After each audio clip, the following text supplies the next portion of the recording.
สวัสดีครับพี่น้องเบิร์ดสุขุสุคนเนาะมื้อนี้เบายอดกับอยู่กับเบาต้นพี่น้องสวัสดีครับเบาต้นครับสวัสดีบ่าวยอดสวัสดีครับ FC บ่าวยอดมาสู่คนเนาะคือจังมื้อเช้านี้เนาะเบายอดได้ไปเบิ่งเนาะได้เป็นเลื่อนเห็นคลิปหนึงมันจะสิเป็นข่าวที่ช่องข่าวลาวแล้วเอาลงนะแบบว่า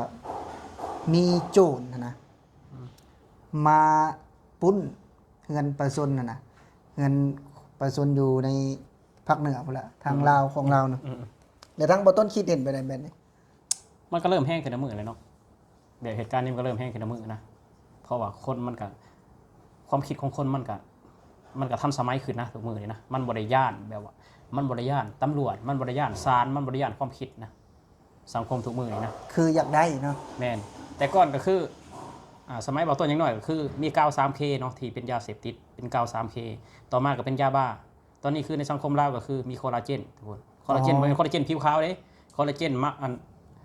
กินเข้าไปแล้วก็เฮ็ดให้เบอร์เฮ็ดให้มีความสุขอ๋อที่สังคมเราครับนิยม คือเมื่อก่อนนี่มันบ่มีบ่ไอ้ต้นหรือว่ามันมีอยู่แล้วในลักษณะประมาณนี้นะบ่มีแต่ก่อนบ่มีบ่นะไอ้นี่นะไอ้คือหลักปุ้นจี้นะมัน กับมีก็อาจจะบ่แห้งคือแบบนี้อ๋อมันก็ไปตามยุคตามสมัยตามสังคมมันนั่นแหละคือคือเมื่อก่อนเนาะมันก็คือบ้านนอกเขาแค่จะบ่ค่อยมีเลยอยู่บ้านนอกเขาเนาะคือเปรียบเทียบสมัยทุกมื้อนี่เนาะคนรวยหลายขึ้นคนหาเงินเก่งขึ้นคนขายของออนไลน์คนมีหัวคิดคนฉลาดขึ้นโจรมันก็สิไปตามๆกันโอ้อืมโจรบ่ต้นสิเว้าว่าโจรนี่ก็ฉลาดขึ้นก็ฉลาดขึ้นปกติโจรมันก็ใจกล้าขึ้นอ๋อบ่ย่านศาลบ่ย่านตำรวจบ่ย่านความผิดเข้าไปออกมา แม่น เพราะว่าคือมันอาจจะบ่ได้หุนแฮงนะเนาะไอ้พวกขี้รักนี่นะถ้าว่าแบบ ขี้ลักมันก็ถ้าว่าขี้ลักเล็กลักเป็ดลักไก่หรือว่าลักมะม่วงมักแตงตำหัวตำสวนมันก็อาจจะบ่รุนแรงนะถ้าว่าคือเหตุการณ์คือมื้อเช้านี่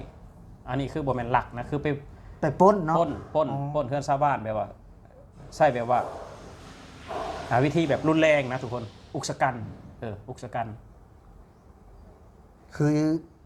ไปอันนี้มีอาวุธพร้อมเนาะแม่นที่มีรถขึ้นรถกระบะไปแล้วมีอาวุธพร้อม 4-5 คนบ่ได้เข้าไปนะมันเลยเฮ็ดให้เห็นว่าบ้านเฮานี่ก็บ่แม่นว่าสิอยู่ง่ายเลยเด้ปัจจุบันนี้เนาะก็อยู่ยากอยู่เนาะมันก็อยู่บ่ง่ายอยู่แล้วไผว่าเราอยู่ง่ายมันบ่ได้อยู่ง่ายเด้เมื่อก่อนที่เฮาบ่เห็นอาจจะเข้าห้องได้ถ้าบ่มีชื่ออ๋อถ้าบ่มีตาทิพย์สมัยทุกมื้อนี่คือสมัยตาทิพย์บ่ว่าเกิดอยู่ไสเกิดอยู่ภาคเหนือคนภาคใต้ก็เห็นเพราะว่าเขามีตาทิพย์ทุกมื้อมีกล้องมีหยังเนาะมีตาทิพย์คือโทรศัพท์นี่แหละสมมุติแต่ก่อนสมมุติเกิดเหตุอยู่หลวงพระบางเฮาอยู่สวรรณเขตเฮ็ดได้เฮาหยังฮู้มันบ่ฮู้เด้เพราะว่าเฮาบ่ได้มีตาทิพย์เฮาบ่ได้มีโทรศัพท์คือทุกมื้อนี่อันนี้คือโลกโซเชียลมันก็ไปได้ทั่วโลกมันบ่สามารถเห็นได้เมื่อก่อนเนาะแม่นบ่สามารถเห็นได้คือปัจจุบันนี้อยู่เหนืออยู่กลางอยู่ใต้ก็สามารถเห็นได้อยู่ต่างประเทศสามารถเห็นได้อยู่สหรัฐอาหรับเอมิเรตส์ก็เห็นได้อยู่แคนาดาก็สามารถเห็นได้คือมันก็คือบ่ต้นเว้าเนาะมันเจริญไปเบิดเนาะมันจะเริ่มไปเมิดโจรก็พัฒนาอีกโจรก็พัฒนาขึ้นเมื่อก่อนอาจจะลักเป็ดลักไก่เนาะคือแต่ก่อนเนาะแต่ก่อนคือเฮาเห็นแต่ผู้ชายเนาะแบบว่า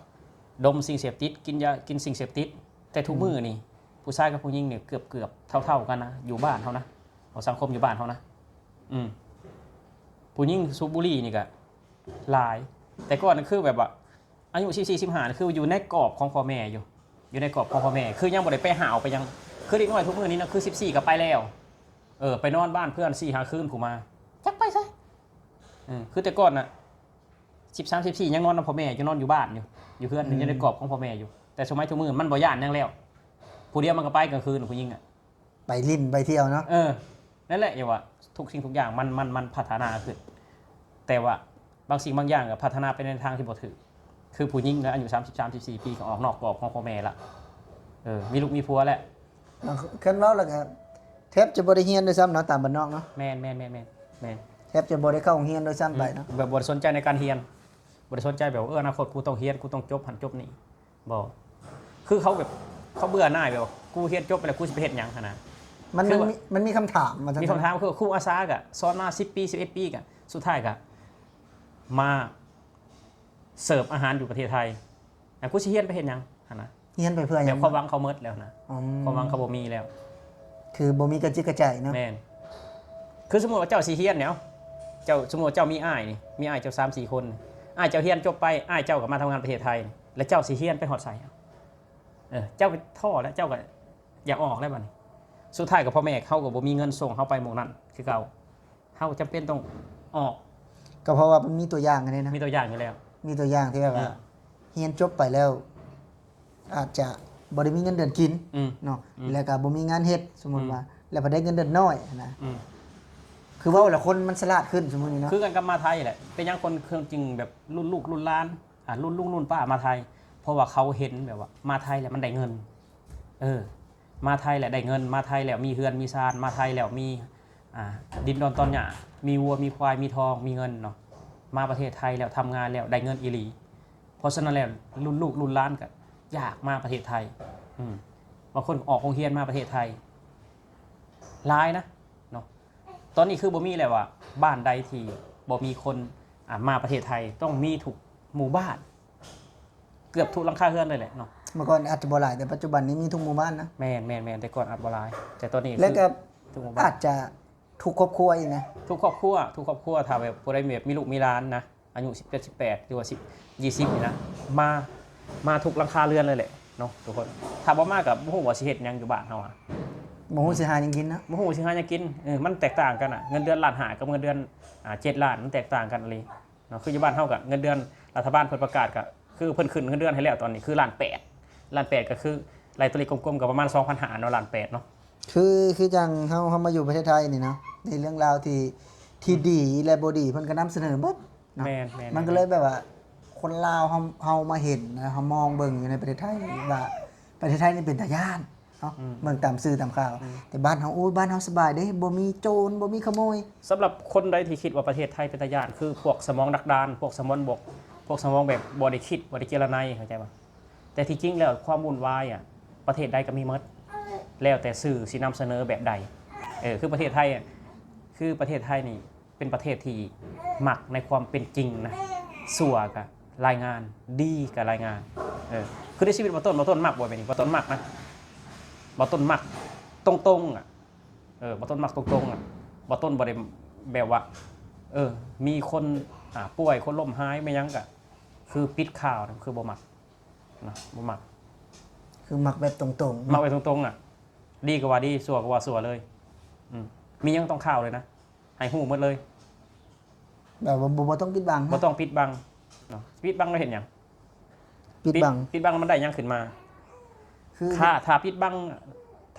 นะมันเกิดเรื่องแล้วปิดบังแสดงว่าเจ้าเป็นคนบ่จริงใจนะเจ้าเป็นคนบ่ชัดเจน แต่ปิดบังก็บางเทื่อก็บุคคลเหล่านี้เนาะ อืม บุคคลกลุ่มนี้ อืม เฮาก็บ่สามารถฮู้ได้ว่าเฮ็ดผิดมาบ่หรือว่าไปลักสิ่งของมาบ่หรือว่าปล้นจี้มาบ่เฮาก็บ่ฮู้เด้คันบ่มีข่าวเนาะ แม่น แต่ถ้าว่ามีข่าวแล้วว่าติดป้ายอย่างชัดเจนนี่ก็จะฮู้ได้ว่าเข้าหมู่บ้านนั้นเนาะเฮาก็จะฮู้ได้ว่าหมู่นี้มีคดีติดตัวมา แม่น แต่ถ้าหากว่าคือปัจจุบันนี้ก็อาจจะดีขึ้นบ่แม่นว่าของนั้นเด้บ่แม่นของรัฐบาลได้ที่ไปติดกล้องวงจรปิดนี่ของบุคคล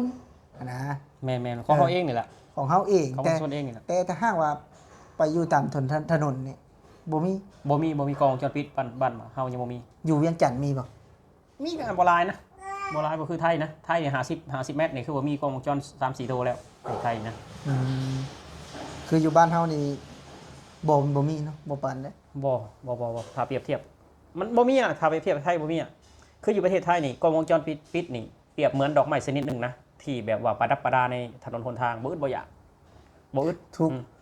ทุกแยกว่าซั่นซะเนาะ แม่นกล้อง CCTV ของรัฐบาลเนี่ยของกรุงเทพมหานครก็หลายเนาะกล้อง CCTV หลายแฮงแต่สะพานลอยเนาะสะพานลอยหรือว่าสวนสาธารณะก็มีหมด เพิ่นเอาเงินใส่มาซื้อ โอ้ยประเทศไทยเพิ่นรวยอยู่แล้วเพิ่นรวยอยู่แล้ว คือแบบ เอามาเยียงเมืองถนนบ่มาเยียงมา เอามาแบบเฮ็ดพิษเฮ็ดหยังเฮาก็คือแบบผู้ร้ายก่อเหตุร้ายก็คือให้ตำรวจแบบจับได้ง่ายสองกับกันขโมยกันโจรแบบว่านี่ก็มีกล้องวงจรปิดเขาสิกล้าเฮ็ดเปล่าสมมุติเจ้าอยากไปลักไก่เขาเนาะเขาติดกล้องวงจรปิดอยู่เจ้าสิกล้าลักบ่เลยฮะ มันก็เฮ็ดให้ นี่แหละคือข้อดีของประเทศไทยเพิ่นติดกล้องวงจรปิดเนาะ นี่แหละคือว่าบ้านเฮาก็คือว่ายังบ่มีนะทุกคนยังบ่มีว่าง่ายซะ คืออยู่หมู่บ้านบ่ต้นนี่ก็บ่ได้มีจักตัวเลยเนาะ กล้องวงจรปิดนะ แม่น มีแต่ผู้เฒ่าแหละผู้เฒ่าบ้านมาต้นกันแฮงกว่ากล้องวงจรปิดอีก เฮ้ยซั่น นั่งเว้าพื้นกัน เออ ฮู้เบิด เออ ฮู้เบิดผู้เฒ่าเย็นบ้านมาต้นกัน คือถ้าหากว่าผู้ใหญ่บ้านอยากรู้เรื่องหยังก็ต้องไปหาผู้เฒ่า ไม่ว่าลูกคนนั้นลูกคนนี้ฮู้เบิด เออ อืม คือ ส่วนในนั้นส่วนในนี้ก็ฮู้จักเบิด คือเขาบัดอยู่ประเทศไทยเขาก็บ่เห็นเนาะ โอ้ประเทศไทยไปประเทศไทยคือว่าเพิ่นอยู่บ้านเพื่อนมันเพิ่นบ่ได้ฮู้จักกันช่ำเนาะเพื่อนใกล้ๆก็ยังบ่ฮู้จักกันเลยอ่ะของไทยอ่ะนี่คืออยู่ในหมู่บ้านนี่เพื่อนติดกันนี่เขาฮู้กันบ่ได้ฮู้กันเลยอยู่ไผอยู่มันได้ อืม แต่บ่ได้เครียดในข้างสร้างกันแถมมีหยังก็ถ้ามีเรื่องมีหยังก็คือซอยเหลือกันเพิ่นใกล้ๆกัน แต่บ่มาสุงสิงกันสังคมที่เพิ่นเจริญแบบนี้ได้ก็คือสังคมแบบบ้านเฮานี่สังคมคือมันยังบ่เจริญนี่มีหยังก็มาเว้าพื้นกันบ่ยังบ่ ผู้เฒ่านี่มานั่งพุ่มกันแล้วก็เว้าพื้นกันลูกคนนั้นผู้นี้เป็นนั่นแนวนี้แหละ หมอนี่ไปแตบกับผู้นี้ เออ หมอนี่ไปไทยบ่ได้เงิน หมอนี่อ่านหนังสือบ่ออกก็ว่าไปเนาะ เว้าไปหมดลูกเพิ่นดีลูกเพิ่นนั่นดีลูกหลานคนอื่นน่ะบ่ดีเว้าหมดอันนี้คือกล้องวงจรปิดจำหมู่บ้านมาตัว มีแต่แบบนั้นเนาะ มีแต่แบบนั้นถ้ากล้อง CCTV เนี่ยบ่มี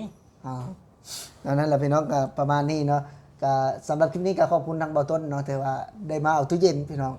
ก็ได้มาทำคอนเทนต์มาทำคลิปเนาะเพื่ออยากให้พี่น้องได้ฟังกันเนาะเรื่องราวทุกเรื่องราวเนาะก็จะออกมาเล่าแต่ถ้าหากว่าเว้าผิดก็ขอโทษนำทุกคนเนาะถ้าหากเว้าถึกเว้าผิดประการใดก็สำหรับคลิปนี้ก็สิขอกล่าวคำว่าสวัสดีครับเบาต้นครับ สวัสดีครับผม